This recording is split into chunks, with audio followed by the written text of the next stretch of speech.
الحمد لله وكفى وسلام على عباده الذين اصطفى أما بعد قال الله تبارك وتعالى في القرآن الكريم إنا نحن نزلنا الذكر وإنا له لحافظون صدق الله العظيم۔ حضرات اساتذہ کرام، روح رواں میر کارواں حضرت اقدس ناظم صاحب اور عزیز طلباء، قرآن کریم کی نعمت ہم سب کے لیے بے بہا نعمت ہے۔ اللہ تبارک و تعالیٰ نے قرآن کو اس انداز سے نازل فرمایا ہے اور اس کی ایسی حفاظت کی ہے اور تا قیامت اس کی ایسی حفاظت ہوتی رہے گی کہ ابتدائے آفرینت سے آج تک اور قیامت تک اس کا کوئی حرف، اس کا کوئی لفظ، اس کا کوئی نقطہ، ایک زیر زبر پیش بھی بدلا نہیں جا سکتا ہے۔ قرآن کریم ایک ایسے دور میں نازل ہونا شروع ہوا تھا جب عرب کے لوگ فصاحت و بلاغت کے امام سمجھا جاتے تھے۔ وہاں کے لوگ اپنے آپ کو نامور ادیبوں میں شمار کرتے تھے، گرچہ وہ لوگ بدو تھے لیکن زبان میں ان کی فصاحت تھی، زبان میں ان کی بلاغت تھی۔ وہ کئی مصروں پر مشتمل، بلکہ 100 سے زائد، اس سے بھی زائد اشعار پر مشتمل بڑے بڑے قصیدے، بڑے بڑے شعراء کرام کے کلام ان کے زبان زد رہا کرتے تھے۔ کوئی اگر مجلس میں ایک شعر بول دیتا تھا تو دوسرا اس شعر کا پورا قصیدہ سنا دیا کرتا تھا۔ چونکہ یہ اشعار اور قصیدہ کسی بھی زبان کی روح ہوتی ہے، کسی بھی زبان کی بلاغت کا ٹھاٹھا مارتا سمندر ہوا کرتا ہے، کسی بھی زبان کی حفاظت ہوا کرتی ہے۔ تو ان کے یہاں اشعار اور قصیدے زبان زد رہا کرتے تھے۔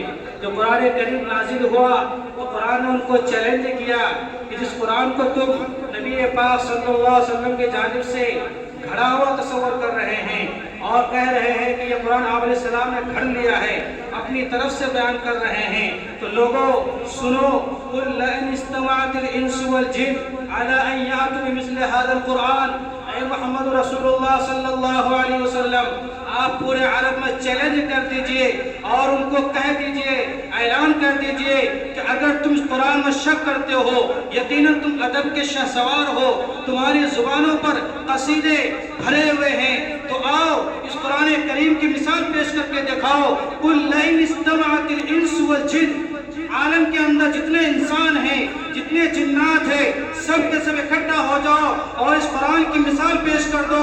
یقیناً میں کہتا ہوں کہ تم اس قرآن کریم کی مثال نہیں پیش کر سکتے۔ جب اس قرآن نے چیلنج کیا، وہاں کے لوگوں نے چاہا کہ اس کی مثال پیش کی جائے اور کوششیں کی، جد و جہد کی، وہ ناکام ہوئے۔ جب وہ ناکام ثابت ہوئے، اللہ تبارک و تعالیٰ نے کہا کہ تم اگر پورا قرآن پیش نہیں کر سکتے تو کم از کم 10 سورتیں ہی پیش کر کے دکھا دو۔ چنانچہ قرآن نے اعلان کیا فَأْتُوا بِعَشْرِ سُوَرٍ مِثْلِهِ کہ 10 سورتیں تم پیش کر کے دکھا دو۔ چنانچہ وہ لوگ یہ بھی پیش نہیں کر سکے تو اللہ تعالیٰ نے آگے چیلنج کیا، اگر تم 10 سورتیں پیش نہیں کر سکتے ہو تو کم از کم 1 سورت پیش کر دو۔ قرآن نے کہا قُلْ فَأْتُوا بِسُورَةٍ مِّن مِّثْلِهِ، ایک سورت کی مثال پیش کر دو۔ چنانچہ ان سے کوئی پیش نہیں ہو سکا۔ جن لوگوں نے کوششیں کی، انہی لوگوں نے ان کو ان کی ذلتیں کی، ان کی مذلتیں کی۔ چنانچہ قرآن کریم کے بارے میں ہے کہ وہاں کے کچھ لوگوں نے اس کی مثال پیش کرنا چاہا اور ایک سورت بنائی جس کی ابتدا کو اس طرح سے بنایا کہ الفیل ملفیل وما ادراک ملفیل، فیل کے معنی ہاتھی کے آتے ہیں، الفیل ملفیل کیا کہا، ہاتھی کیا ہے، وما ادراک ملفیل، تم کو معلوم ہاتھی کیا ہے۔ لوگوں نے کہا ہے بیوقوف، تم تو ایسا کلام پیش کر رہے ہو۔ انہی کے لوگوں نے کہا کہ قرآن تو کہہ رہا ہے اقتربت الساعة وانشق القمر، قرآن تو کہہ رہا ہے الشمس كورت، قرآن تو کہہ رہا ذالک الکتاب لا ریب فیہ، قرآن تو کہہ رہا الف لام میم را کہہ رہا ہے، اور تم کس چیز کو پیش کر رہے ہو؟ قرآن تو تم کو بند و نسائی کے اندر کھڑ رہا ہے اور تم کس چیز سے دور بھاگ رہے ہو؟ چنانچہ انہی کے لوگوں نے کو مذلت کر دی۔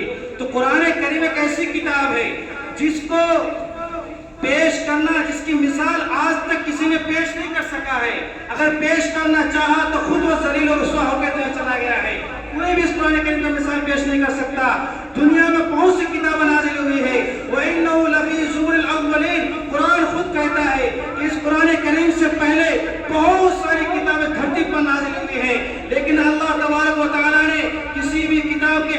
ذمہ داری نہیں لی ہے۔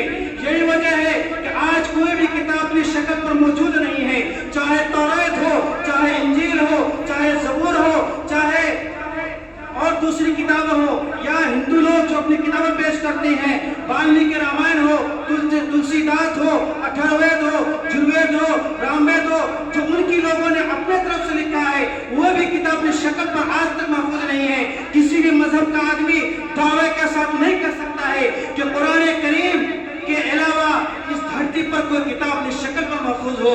چنانچہ ایک مرتبہ امریکہ میں تقابل ادیان کا پروگرام ہوا۔ اس پروگرام میں بہت سے لوگ شریک ہوئے، اس میں عیسائی بھی تھے، اس میں کرسچن بھی تھے، پارسی بھی تھے اور یہودی بھی تھے، بہت سارے مذہب کے لوگ موجود ہوئے۔ سب کا نمبر آیا کہ اپنے مذہب کی حقانیت کو بیان کرو۔ چنانچہ یہودی آیا، اپنی حقانیت کو بیان کیا، عیسائی اپنی حقانیت کو بیان کیا، ہندو آیا، اپنے حقانیت کو بیان کیا۔ سب کی حقانیت کو بیان کرنے کے بعد اور اس پروگرام